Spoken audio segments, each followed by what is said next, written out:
Baiklah, Assalamualaikum warahmatullahi wabarakatuh.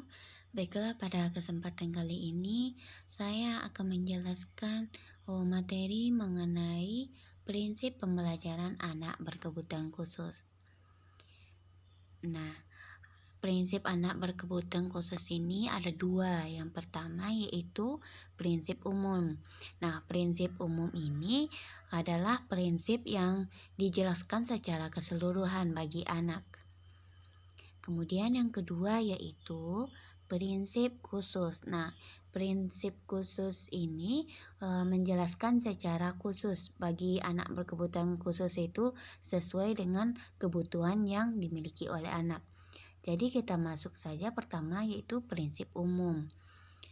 Nah, prinsip umum ini ada beberapa. Yang pertama yaitu prinsip motivasi, di mana guru harus senantiasa memberikan motivasi kepada siswa agar tetap memiliki semangat yang tinggi dalam mengikuti kegiatan belajar mengajar. Kemudian yang kedua yaitu prinsip latar atau konteks. Nah, guru itu perlu mengenal siswa itu secara mendalam, menggunakan contoh, memanfaatkan sumber belajar yang ada di lingkungan sekitar, dan semaksimal mungkin menghindari pengulangan materi pembelajaran yang sebenarnya tidak terlalu penuh bagi anak. Yang ketiga yaitu prinsip keterarahan. Setiap akan melakukan kegiatan pembelajaran, guru harus merumuskan tujuan secara jelas, menerapkan bahan dan alat yang sesuai, serta mengembangkan strategi pembelajaran yang tepat. Kemudian yang keempat yaitu prinsip hubungan sosial. Dalam kegiatan belajar mengajar, guru perlu mengembangkan strategi pembelajaran yang mampu mengoptimalkan interaksi antara guru dengan siswa, siswa dengan siswa, guru dengan siswa, dan lingkungan, serta interaksi banyak arah. Yang kelima yaitu prinsip belajar sambil bekerja. Dalam kegiatan pembelajaran, guru harus banyak memberikan kesempatan kepada anak untuk melakukan praktek atau percobaan atau menemukan sesuatu melalui pengamatan, penelitian, dan sebagainya. Kemudian yang keenam yaitu prinsip individualisasi. Nah, guru itu perlu mengenal kemampuan awal dan karakteristik setiap anak secara mendalam, baik dari segi kemampuan maupun ketidakmampuannya dalam menyerap materi pembelajaran. Kemudian yang ketujuh yaitu prinsip menemukan. Guru perlu mengembangkan strategi pembelajaran yang mampu memancing anak untuk terlihat secara aktif, baik fisik, mental, sosial, dan emosional anak. Yang kedelapan yaitu prinsip pemecahan masalah. Guru hendaknya sering mengajukan berbagai persoalan, problem yang ada di lingkungan sekitar. Dan anak dilatih untuk merumuskan, mencari data, menganalisis, dan memecahkan sesuai kemampuannya. Kemudian yang kedua yaitu prinsip khusus. Nah, prinsip ini mengarahkan pada masing-masing kebutuhan anak atau kelainan yang dialami oleh anak. Yang pertama yaitu tunanetra. Prinsipnya yang pertama yaitu prinsip kekonkretan. Nah, guru dituntut semaksimal mungkin dapat menggunakan benda-benda konkret, baik asli maupun tiruan, sebagai alat bantu atau media dan sumber belajar dalam upaya pencapaian guru terhadap pembelajaran. Kemudian yang kedua yaitu prinsip pengalaman yang menyatu, yaitu pengalaman visual cenderung menyatukan dalam informasi. Yang ketiga prinsip belajar sambil melakukan. Nah, prinsip ini menuntut guru agar dalam proses pelajaran tidak hanya bersifat informatif, akan tetapi semaksimal mungkin anak diajak ke dalam situasi nyata sesuai dengan tuntunan tujuan yang ingin dicapai dan bahan yang diajarkan. Kemudian yaitu anak tunarungu. Nah, prinsipnya yang pertama prinsip keterarahan wajah. Prinsip ini menuntut guru ketika memberi pelajaran atau penjelasan hendaknya menghadap ke anak secara face to face, sehingga anak dapat melihat gerak bibir guru. Yang kedua yaitu prinsip keterarahan suara. Ketika berbicara, guru hendaknya menggunakan lafal atau ejaan yang jelas dan cukup keras, sehingga arah suara dapat dikenali oleh anak. Kemudian yang ketiga yaitu prinsip keperagaan. Nah, oleh karena itu dalam proses belajar mengajar hendaknya disertai dengan peragaan atau menggunakan alat peraga agar anak lebih mudah dipahami mengenai pembelajaran. Di samping itu dapat pula menarik perhatian anak. Kemudian yaitu anak tunagrahita. Nah, prinsipnya yang pertama yaitu prinsip kasih sayang. Mengajar anak tunagrahita ini atau lamban belajar membutuhkan kasih sayang yang tulus dari guru.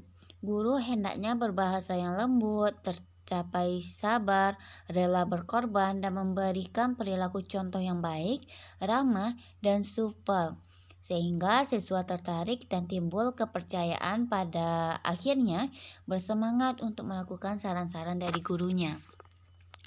Yang kedua yaitu prinsip keperagaan. Anak perlu dibawa ke lingkungan nyata, baik lingkungan fisik maupun sosial maupun lingkungan alam. Bila tidak memungkinkan, guru dapat membawa berbagai macam alat peraga untuk si anak. Yang ketiga yaitu prinsip habilitasi dan rehabilitasi.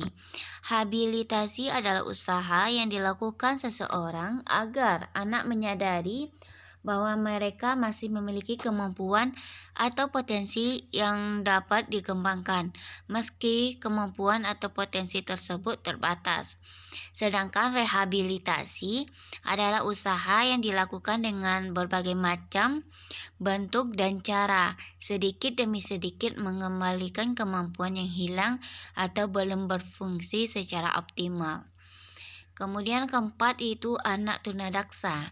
Nah, prinsip yang perlu diperhatikan dalam pembelajaran anak tunadaksa itu yang pertama yaitu pelayanan medik, yang kedua pelayanan pendidikan, dan yang ketiga pelayanan sosial, yang pada dasarnya juga tidak dapat lepas dengan prinsip habilitasi dan rehabilitasi yang dijelaskan di atas. Kemudian yang kelima yaitu anak tunalaras. Nah, prinsipnya yang pertama prinsip kebutuhan dan keaktifan. Guru harus memberi keaktifan kepada siswa supaya kebutuhannya terpenuhi dengan mempertimbangkan norma-norma kemasyarakatan, agama, peraturan perundang-undangan yang berlaku, sehingga dalam memenuhi keinginan dan kebutuhannya tidak merugikan diri sendiri maupun orang lain. Yang kedua yaitu prinsip kebebasan yang terarah. Guru hendaknya mengarahkan dan menyalurkan segala perilaku anak ke arah positif yang berguna, baik untuk diri sendiri maupun orang lain. Yang ketiga yaitu prinsip penggunaan waktu luang. Guru harus membimbing anak dengan mengisi waktu luangnya untuk kegiatan-kegiatan yang bermanfaat.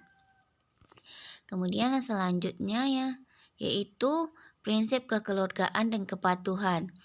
Guru harus dapat menyelami jiwa siswa atau anak, di mana letak ketidakselarasan kehidupan emosinya.